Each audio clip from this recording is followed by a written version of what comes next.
బయటి ఆహారాలను తినడం మంచిది కాదు. మళ్ళీ నూనెను వేడి చేసి అందులోనే వేయించి ఇస్తారు. దానివల్ల అనేక సమస్యలు వస్తాయని కొంతమంది చెబుతూ ఉంటారు. బయట చేసిన ఆహార పదార్థాలు మాత్రమే కాదు, ఇంట్లో కూడా చాలామంది డీప్ ఫ్రైలు, పిండి వంటలు చేసిన తర్వాత మిగిలిపోయిన నూనెను ఆ తర్వాత చేసే వంటల్లో వాడుతూ ఉంటారు. ఇది కూడా ఆరోగ్యానికి మంచిది కాదు.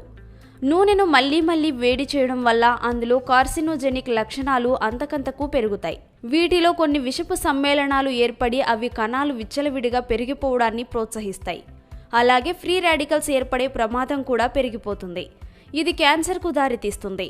ఊబకాయం, మధుమేహం వంటి సమస్యలు వచ్చే ప్రమాదం కూడా పెరుగుతుంది.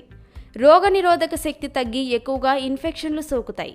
వంట నూనెల్ని మళ్ళీ వేడి చేస్తూ అదే నూనెను వాడడం వల్ల శరీరంలో చెడు కొలెస్ట్రాల్ పెరిగిపోతుంది. ఇలా పెరిగిన LDL వల్ల ఛాతీలో నొప్పి, గుండె జబ్బులు, స్ట్రోక్ వంటివి వచ్చే ప్రమాదాలు ఉంటాయి. అతిగా వేడి చేసిన నూనెలో ట్రాన్స్ ఫ్యాట్స్ ఎక్కువగా ఉంటాయి. అలాంటి నూనెతో చేసిన పదార్థాలు తింటే శరీరంలో కొవ్వు పేరుకుపోయి బరువు పెరిగే అవకాశం ఉంటుంది.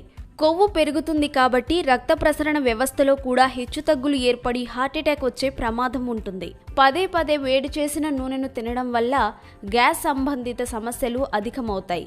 ఆకలి వేయదు, తిన్న ఆహారం సరిగ్గా జీర్ణం కాదు, పొట్ట ఉబ్బరంగా ఉన్నట్టు అనిపిస్తుంది, మలబద్ధకం సమస్య కూడా వస్తుంది. వీటన్నింటి వల్ల మొత్తం జీర్ణ వ్యవస్థ ఆరోగ్యం పాడైపోతుంది. కాబట్టి ముందు నుంచి జాగ్రత్తగా ఉండాలి. అల్జీమర్స్, పార్కిన్సన్ వంటి మెదడు సంబంధిత వ్యాధులు కూడా వచ్చే అవకాశం ఉంటుంది.